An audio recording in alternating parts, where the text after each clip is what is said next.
then the second group now has another problem, because there's kind of an arms race amongst people or living things that are looking for food. Some of them actually can eat other living things that are running around looking for food. So I have to also avoid things like tigers and lions that are looking for me to get energy from my body.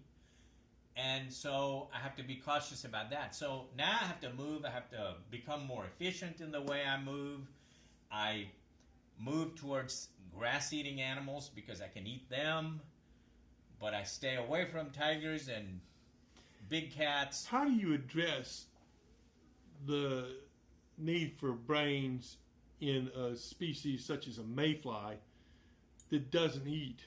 They absolutely have no digestive system, and they are metamorphosed from a caterpillar-like creature or worm-like creature into a flying insect that their only function in life is to mate and bear eggs that are fertile to make new mayfly caterpillars.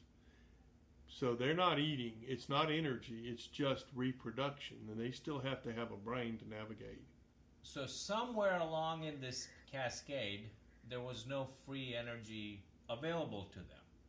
So where in the point of this sequence, in this in their metamorphosis from birth to death, was the point where they had to obtain energy? What was that point?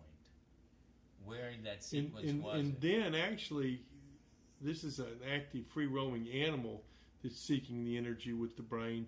But plants, just by mere chemical means, have a phototrophic effect and send out tendrils, and the climbing vines like Mucuna purans can touch another plant, and they automatically wrap around it. So they're moving and they're grasping, but on a much slower and chemically coordinated path. And they can take their time going about their path, They don't need a because brain. if a predator comes and takes a piece off of that plant, the plant can still live.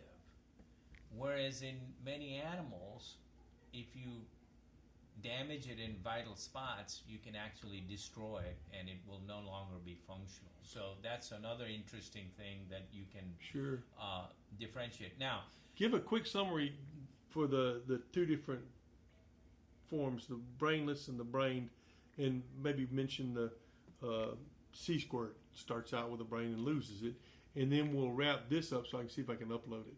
I'll let you tell us about the sea squirt, because you brought that to my attention while I was discussing this with you. So the two big major branches are one that has free energy. Vegetative. They don't move very much, and if they move very slowly. And if, like a Venus flytrap, that's like an extra thing that it fumbled upon, but it really doesn't have to have that source of energy. It can still grow and live without the fly. And the other side that actually has to navigate through a three-dimensional world, find food, put it in the right place in the mouth, driven by a feeling that's generated internally when it is hungry, when the fuel tanks are low, and while doing this, avoid other predators that are trying to do the same thing that could potentially eat you. So they need the brain. They need the brain to navigate. Now here's the thing.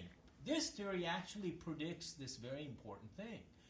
If a spacecraft lands on planet Earth, and I am given the specimen that is released from this spacecraft, and someone asks me, tell me the content of this spacecraft. Does this content have an organism that has a brain? In other words, they could have put a vegetable in there and launched it, or a plant in there and launched it, or they could have launched it with themselves in there, and I need to distinguish whether this entity has a brain or not.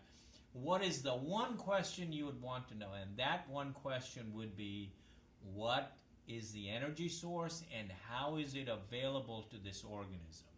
If the energy source is like a shower and it is passively flooding the system and it can just get it without moving, then I would say it is unlikely to have a brain.